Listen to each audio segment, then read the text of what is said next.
காணப்பட்டார்.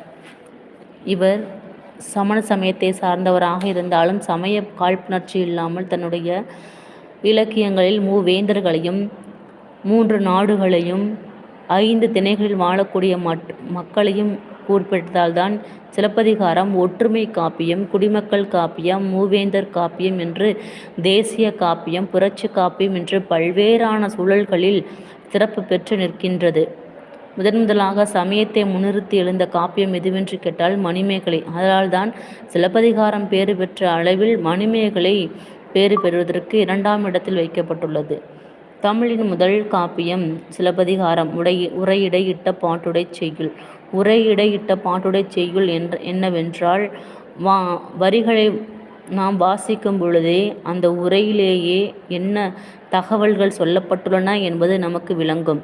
உரை இடையிட்ட பாட்டுடை செய்யுள். முத்தமிழ் காப்பியம். இயல், இசை, நாடகம் என்று 3 தமிழ்களையும் சொல்வதால் இது